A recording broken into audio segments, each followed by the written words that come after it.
अस्सलाम वालेकुम। ये हमारे सलजोक भाई हैं बठाबाद से और ये स्टॉक लेके आए हैं। ये सलजोक भाई जा रहे हैं। ओके, अल्लाह हाफिज़। ये स्टॉक लेके आए हैं। ये फ़ीमेल हैं।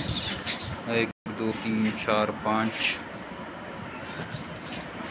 6 7 8 फ़ीमेलें हैं और कुछ मेल ये हैं, कुछ बंद कर दिए हैं।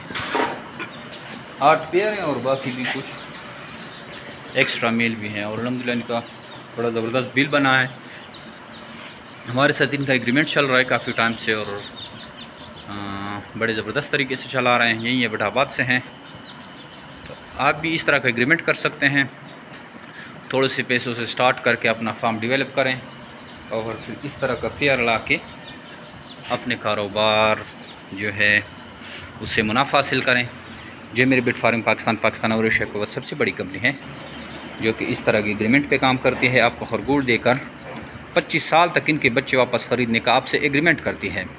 डेली बेसिस पे लोग हमारे फार्म का हिस्सा बन रहे हैं और अपने कारोबार का आगाज़ कर रहे हैं। तो आप भी आइए, हमारे फार्म का हिस्सा बने और घर बैठे लाखों रुपये मुनाफा हासिल करें। थैंक यू, अस्सलाम।